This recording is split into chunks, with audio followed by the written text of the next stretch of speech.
Hello students, BSc first year का topic पढ़ रहे हैं एल्गी के अंदर। ठीक है, कौन सा एल्गी है? नोस्टॉक। नोस्टॉक पढ़ रहे हैं जो कि साइनोफाइसी के अंतर्गत आता है। साइनोफाइसी का सदस्य है। इसको ब्लू ग्रीन एल्गी के नाम से भी जानते हैं। ठीक है, नोस्टॉक क्या आता है? नील हरित शैवाल होता है, नीले हरे रंग का शैवाल होता है, तो ब्लू ग्रीन एल्गी के नाम से भी जानते हैं। इंडिया के अंदर नोस्टॉक की 23 स्पीशीज पाई जाती है। 23 स्पीशीज जो है वो इंडिया के अंदर पाई जाती है नोस्टॉक की। जो साइनोफाइसी ग्रुप होता है उसकी विशेषताएं क्या होती है, उसके कैरेक्टर्स क्या होते हैं? साइनोफाइसी ग्रुप के कैरेक्टर्स क्या होते हैं?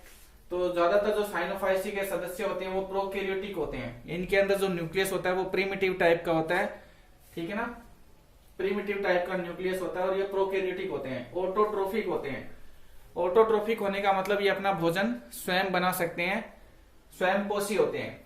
क्लोरोफिल ए इनके अंदर प्रेजेंट होता है, यानी कि ये फोटोसिंथेसिस करने का काम कर सकते हैं। फोटोसिंथेसिस करके अपना फूड मटेरियल खुद बना लेते हैं। ये सी फाइकोसाइनिन, सी फाइकोइरिथ्रिन, ये पिगमेंट इसके अंदर पाए जाते हैं। सी फाइकोसाइनिन और सी फाइकोइरिथ्रिन नाम के पिगमेंट इसके अंदर पाए जाते हैं, वर्णक पाए जाते हैं जो इसको कलर देने का काम करते हैं। जो सी फाइकोसाइनिन है वो इसको ब्लू ग्रीन कलर देने का काम करता है। ठीक है, जो सी फाइकोसाइनिन पिगमेंट है वो इसको ब्लू ग्रीन कलर देने का काम करेगा। रिजर्व फूड या संचित भोजन के रूप में इनमें क्या मिलेगा? रिजर्व फूड या जो संचित भोजन होता है वो इनके अंदर कैसा होता है? साइनोफाइसियन स्टार्च या साइनोफाइसियन प्रोटीन के रूप में रहता है। साइनोफाइसियन स्टार्च या साइनोफाइसियन प्रोटीन के रूप में इनमें रिजर्व फूड पाया जाता है। अगर साइनोफाइसी में नोस्टॉक का अगर क्लासिफिकेशन देखेंगे तो किस प्रकार से दिखेगा? ग्रुप साइनोफाइसी, ऑर्डर यानी कि गण इसका कौन सा होता है? नोस्टोकेल्स, फैमिली नोस्टोकेसी, जीनस इसका नोस्टॉक। ठीक है, नोस्टॉक जीनस है, फैमिली नोस्टोकेसी, ऑर्डर नोस्टोकेल्स और ग्रुप इसका साइनोफाइसी। पाए कहां पर जाते हैं? ऑकरेंस या प्राप्ति स्थल कहां पर ये ज्यादातर पाए जाते हैं? तो फ्रेश वाटर एल्गी होता है, लवणीय जल के अंदर पाया जाता है। ठीक है ना, फ्रेश वाटर एल्गी होता है और लवणीय जल के अंदर ज्यादातर पाया जाता है। उसके अलावा कुछ जो होते हैं वो टेरेस्ट्रियल होते हैं, यानी कि स्थल पर भी पाई जाती हैं। कुछ प्रजातियां जो है वो टेरेस्ट्रियल होती है, स्थल पर भी पाई जाती है। ठीक है ना, जहां पे मॉइस्चर सोइल ज्यादा मिलेगी, नम भूमि जहां पे ज्यादा मिलेगी, मिट्टी जहां की ज्यादा गीली होगी वहां पे ये ज्यादा पाए जाते हैं। उसके अलावा बर्फ के ऊपर पाए जाते हैं। ठीक है ना, बर्फ के ऊपर इनके छोटे छोटे चकते मिलेंगे इस तरह से। बर्फ के ऊपर ये छोटे छोटे चकतों के रूप में पाया जाता है जिसे फॉलन स्टार्स बोलते हैं। ठीक है ना, तारों की आकृति होती है, स्टार शेप ये दिखाई देते हैं, तो इनको क्या बोलते हैं? बर्फ के ऊपर फॉलन स्टार्स बोलते हैं। जैसे नोस्टॉक कम्यून जो है वो बर्फ के ऊपर पाया जाता है, स्नो के ऊपर पाया जाता है।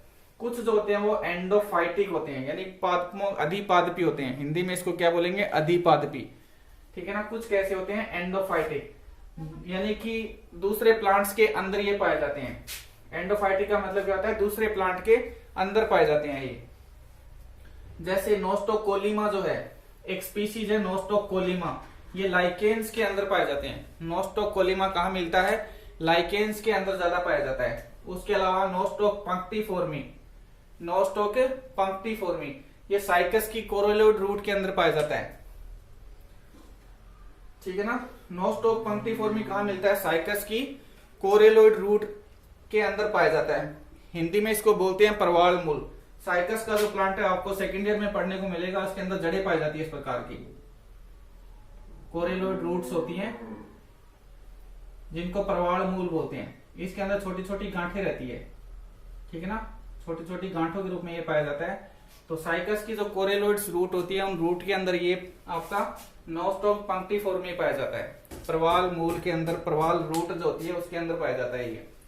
तो ये कुछ है, हमने कैरेक्टर्स पढ़े हैं, इसका क्लासिफिकेशन पढ़ा और कहां कहां ये पाया जाता है।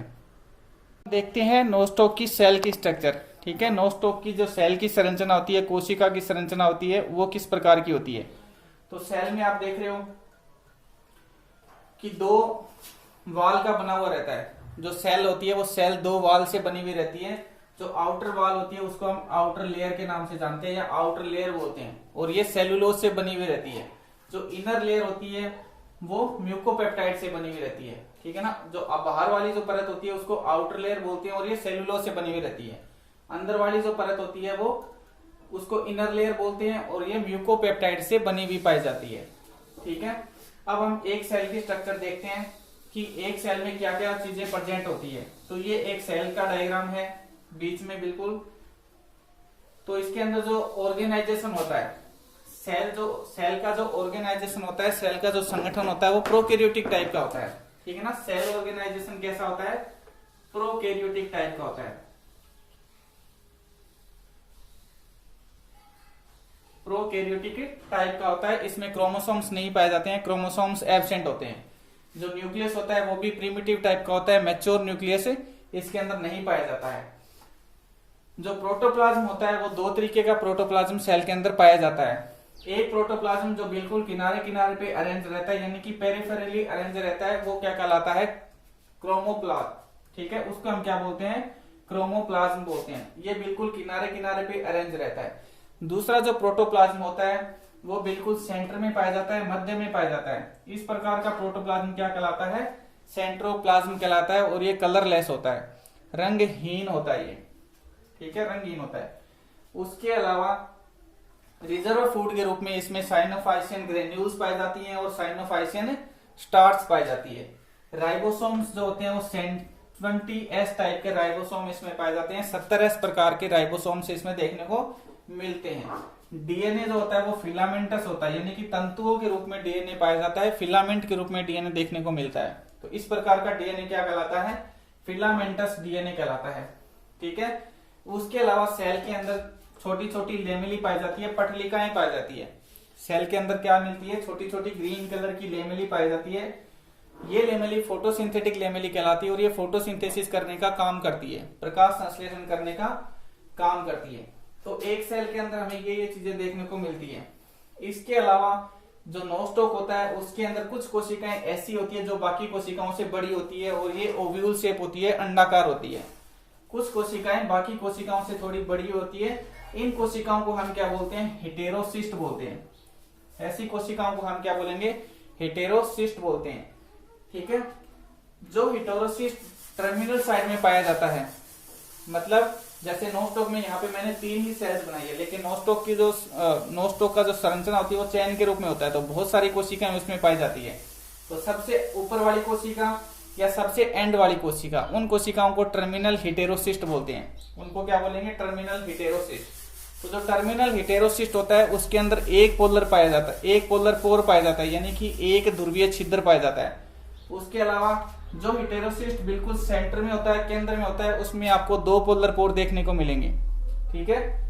उसमें क्या मिलेंगे, 2 पोलर पोर दिखाई देते हैं, यानी कि 2 ध्रुवीय छिद्र पाए जाते हैं। हेटेरोसिस्ट के अंदर एक जैसा प्रोटोप्लाज्म भरा हुआ रहता है, ठीक है। हेटेरोसिस्ट की जो सेल्स होती है उनके अंदर जो प्रोटोप्लाज्म होता है वो बिल्कुल एक जैसा होता है। ये पोलर पोर क्या काम करते हैं, ये 2 सेल्स के बीच में का जो प्रोटोप्लाज्म है उसको जोड़ने का काम करते हैं। पोलर पोर क्या काम करते हैं, 2 कोशिकाओं के बीच में जो प्रोटोप्लाज्म होता है उसको जोड़ने का काम करते हैं। तो ये मान लो ये बीच वाला हेटेरोसिस्ट है, तो ये ऊपर वाली कोशिका के प्रोटोप्लाज्म से भी जुड़ा हुआ है और ये अपने सेल के अंदर जो प्रोटोप्लाज्म है उससे भी ये जुड़ा हुआ है। तो ये पोलर पोर क्या करते हैं, 2 सेल्स के बीच के प्रोटोप्लाज्म को जोड़ने का काम करते हैं। तो ये है हेटेरोसिस्ट की स्ट्रक्चर और ये पूरा आप देख रहे हो सेल स्ट्रक्चर, ठीक है ना। कोशिका की संरचना कैसी होती है तो वो मैंने आपको बताया। अब हम देखते हैं नोस्टॉक के अंदर रिप्रोडक्शन कैसे होता है, जनन कैसे होता है, ठीक है। Reproduction in Nostoc. तो नोस्टॉक में रिप्रोडक्शन की 2 मेथड होते हैं, एक तो वेजिटेटिव रिप्रोडक्शन होता है और दूसरा सेक्सुअल रिप्रोडक्शन, एसेक्सुअल रिप्रोडक्शन होता है, ठीक है। सेक्सुअल रिप्रोडक्शन जो होता है वो इसमें नहीं पाया जाता, एब्सेंट होता है। तो नोस्टॉक में कायिक जनन होता है और अलैंगिक जनन होता है। वेजिटेटिव और एसेक्सुअल रिप्रोडक्शन पाया जाता है।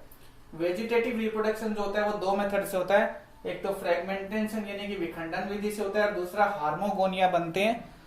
तो विखंडन के अंदर क्या होता है कि जो नोस्टॉक का थैलस होता है वो एक्सीडेंटली कहीं से भी टूट जाता है, ठीक है। मान लो ये नोस्टॉक का थैलस है, तो जब पानी का तेज बहाव लगता है तब ये कहीं से भी क्षतिग्रस्त होकर टूट जाएगा। इसकी कोई भी जो सेल होती है वो अलग हो जाएगी, ठीक है ना। विखंडन के अंदर क्या होता है, नोस्टॉक का जो थैलस होता है वो कहीं से भी एक्सीडेंटली टूट जाता है। जो भाग टूटकर अलग होता है, मान लो ये भाग टूटकर अलग हो गया, तो ये टूटते हुए भाग से क्या बन जाएगा, नया थैलस बन जाता है, ठीक है। एक्सीडेंटली नोस्टॉक का कोई भी पार्ट टूट जाता है किसी भी वजह से, चाहे वो ज्यादा तेज हवा की वजह से टूटा हो या किसी एनिमल की वजह से टूट गया हो या फिर पानी के तेज बहाव की वजह से टूट जाते हैं, तो जो भाग टूटता है वो क्या करता है, नया थैलस बना लेता है। जो भाग टूटकर अलग होता है वो भाग क्या करेगा, नया नोस्टॉक का थैलस बना लेगा। दूसरा हार्मोगोनिया बनते हैं। दूसरा जो रिप्रोडक्शन का मेथड है वो क्या है, बाय हार्मोगोनिया। हार्मोगोनिया में क्या होता है कि जो नोस्टॉक का जो थैलस होता है उस थैलस में हेटेरोसिस्ट वाले जो भाग होते हैं वहां से ये टूट जाता है, ठीक है ना। नोस्टॉक में जो हेटेरोसिस्ट वाली सेल्स होती है उन सेल्स वाली जगह से ये क्या करता है, नोस्टॉक टूट जाता है और छोटे छोटे इस तरह से खंडों में डिवाइड हो जाता है, सेगमेंट्स के अंदर डिवाइड हो जाएगा। हेटेरोसिस्ट वाले भाग से नोस्टॉक का जो थैलस होता है वो टूट जाता है और टूटकर, जैसे मान लो ये यहां से टूट गया, तो टूटने की वजह से क्या होते हैं, इसमें अलग अलग खंड बन जाते हैं, सेगमेंट्स बन जाते हैं। प्रत्येक जो सेगमेंट होता है उसे हम क्या बोलेंगे, हार्मोगोनिया। प्रत्येक सेगमेंट को क्या बोलते हैं, हार्मोगोनिया बोलते हैं। और ये जो हार्मोगोनिया होता है ये क्या करता है, आगे जर्मिनेट करके नया थैलस बना लेता है, ठीक है। ये हार्मोगोनिया आगे जर्मिनेट करेगा और जर्मिनेट करके नया थैलस बना लेता है। तो ये दो वेजिटेटिव रिप्रोडक्शन की मेथड होते हैं। पहला फ्रेगमेंटेशन। फ्रेगमेंटेशन के अंदर नोस्टॉक का जो थैलस होता है वो बाई एक्सीडेंटली कहीं से भी टूट जाता है, जिस भाग से या जो भाग टूटकर अलग होता है उस भाग से नया थैलस बन जाता है। इसी तरह हार्मोगोनिया। हार्मोगोनिया में क्या होता है कि नोस्टॉक का जो थैलस होता है वो हेटेरोसिस्ट वाले भाग से टूट जाता है। जो भाग टूटकर अलग होता है उसे हम क्या बोलते हैं, हार्मोगोनिया बोलते हैं। और ये हार्मोगोनिया आगे जाकर क्या करता है, नया थैलस बना लेता है। तो ये दो मेथड है वेजिटेटिव रिप्रोडक्शन के। फिर हम देखते हैं एसेक्सुअल रिप्रोडक्शन, यानी कि अलैंगिक जनन इसमें कैसे होता है। तो अलैंगिक जनन में इसमें क्या होते हैं कि एकाइनिड्स बनते हैं, निश्चेष्ट बीजाणु बनते हैं। एकाइनिड्स को हम क्या बोलते हैं, निश्चेष्ट बीजाणु बोलते हैं। एकाइनिड्स के अंदर क्या होता है कि हेटेरोसिस्ट के पास की जो सेल्स होती है वो क्या बनाती है, एकाइनिड बनाती है। ये क्या है, हेटेरोसिस्ट, ठीक है। हेटेरोसिस्ट के पास की जो सेल्स होती है वो क्या बनाती है, एकाइनिड्स का निर्माण करती है। एकाइनिड्स कब बनती हैं, अनफेवरेबल कंडीशंस के अंदर। प्रतिकूल जब परिस्थितियां होती है, अनफेवरेबल कंडीशंस होती हैं, उस टाइम पे क्या बनते हैं, इसमें एकाइनिड्स बनते हैं। इन एकाइनिड्स के अंदर बहुत ज्यादा मात्रा में फूड मटेरियल स्टोर रहता है। एकाइनिड्स के अंदर क्या होता है, बहुत ज्यादा मात्रा में फूड मटेरियल स्टोर रहता है। और इनकी जो वाल होती है वो भी कैसी होती है, मोटी भीति, चारों तरफ इनके मोटी भीति पाई जाती है, वाल पाई जाती है, ठीक है। अनुकूल परिस्थितियां जब आती है, फेवरेबल कंडीशंस जब आती हैं, परिस्थितियां जब इसके अनुकूल हो जाती है, उस परिस्थिति में जो एकाइनिड्स होते हैं वो जर्मिनेट करते हैं, अंकुरन करना शुरू कर देते हैं। और इनका जो प्रोटोप्लाज्म होता है, जो जीव द्रव्य होता है, वो ट्रांसवर्स डिवीजन करता है, अनुप्रस्थ विभाजन करेगा। फेवरेबल कंडीशंस के अंदर क्या होता है, एकाइनिड्स का जो प्रोटोप्लाज्म होता है वो ट्रांसवर्स डिवीजन करता है, अनुप्रस्थ विभाजन करेगा। और इसका जो प्रोटोप्लाज्म होता है वो दो भागों में डिवाइड हो जाता है। फिर आगे क्या होता है कि जो प्रोटोप्लाज्म होता है वो आगे फिर डिवीजन करके हार्मोगोन्स का निर्माण करता है, ठीक है ना। प्रोटोप्लाज्म आगे डिवीजन करके क्या बनाएगा, हार्मोगोन्स बनाएगा। और हार्मोगोन्स आपको पता ही है कि क्या बनाते हैं, नया नोस्टॉक का थैलस बना देंगे। हार्मोगोन्स आगे जर्मिनेट करेंगे, या जो हार्मोगोन्स होते हैं वो यहाँ से अलग हो जाएंगे, प्रत्येक हार्मोगोन अलग हो जाएगा और अलग होकर क्या करेगा, नया थैलस बना देगा, नया नोस्टॉक की कॉलोनी या नोस्टॉक का थैलस बना देता है। तो इस प्रकार के रिप्रोडक्शन को क्या बोलते हैं, रिप्रोडक्शन बाय एकाइनिड्स, ठीक है ना। एकाइनिड्स कहाँ बनते हैं, हेटेरोसिस्ट की पास की जो कोशिकाएं होती है वो एकाइनिड्स का निर्माण करती है। और ये अनफेवरेबल कंडीशंस के अंदर बनते हैं, इनके अंदर बहुत ज्यादा मात्रा में फूड मटेरियल स्टोर होता है, भोज्य पदार्थ पाया जाता है। जब फेवरेबल कंडीशंस आती है तब एकाइनिड्स जो इनका जो प्रोटोप्लाज्म होता है वो ट्रांसवर्स डिवीजन करता है, और ट्रांसवर्स डिवीजन करके हार्मोगोन्स का निर्माण करता है। हार्मोगोन्स इससे अलग हो जाते हैं और अलग होकर नया नोस्टॉक की कॉलोनी बना देते हैं। दूसरा एसेक्सुअल रिप्रोडक्शन का मेथड है वो एंडोस्पोर के द्वारा होता है। एंडोस्पोर में क्या होता है कि हेटेरोसिस्ट के अंदर जो प्रोटोप्लाज्म भरा हुआ रहता है वो प्रोटोप्लाज्म डिवाइड हो जाता है। हेटेरोसिस्ट की सेल्स जो होती है उनके अंदर जो प्रोटोप्लाज्म भरा हुआ रहता है वो प्रोटोप्लाज्म डिवाइड हो जाता है, और प्रत्येक जो डिवाइड हुआ प्रोटोप्लाज्म है वो एंडोस्पोर के अंदर कन्वर्ट हो जाएगा, ठीक है। इनका जो जीव द्रव्य होता है वो विभाजित हो जाता है, और जीव द्रव्य विभाजित होकर क्या बनाता है, एंडोस्पोर बनाता है। ये एंडोस्पोर्स होते हैं वो प्लांट से अलग हो जाएंगे। मान लो ये पोर्शन अलग हो गया, ये एंडोस्पोर अलग हो गया, ये एंडोस्पोर अलग हो गया, तो इस तरह से एंडोस्पोर्स होते हैं वो इससे अलग हो जाएंगे और अलग होकर क्या करेंगे, नया नोस्टॉक का थैलस बना देंगे। ये जो एंडोस्पोर होते हैं वो विद वाल भी होते हैं और विदाउट वाल भी होते हैं, विद वाल भी होते हैं और विदाउट वाल भी होते हैं। इनके अंदर कोशिका भित्ति बनती भी है और कभी कभी नहीं भी बनती है। तो ये विद वाल और विदाउट वाल दोनों तरीके के होते हैं, ठीक है। तो इस तरह से एंडोस्पोर के द्वारा रिप्रोडक्शन होता है। फिर तीसरा हेटेरोसिस्ट। हेटेरोसिस्ट की जो कोशिका होती है वो नोस्टोक के थैलस से अलग हो जाएगी और अलग होकर क्या करती है, नया नोस्टोक का थैलस बना देती है। हेटेरोसिस्ट हमने पढ़ा था ना, हेटेरोसिस्ट हमने पढ़ा, टर्मिनल हेटेरोसिस्ट और जो सेंटर वाला हेटेरोसिस्ट है, दोनों के बारे में हमने पढ़ा। तो हेटेरोसिस्ट जो होता है वो प्लांट से अलग हो जाएगा, इससे नोस्टोक से अलग हो जाएगा और अलग होकर क्या करेगा, नया थैलस बना देगा। तो इस तरह से नोस्टोक के अंदर रिप्रोडक्शन कंप्लीट होता है। वीडियो अगर अच्छा लगे तो लाइक शेयर और सब्सक्राइब जरूर करें। Thank you.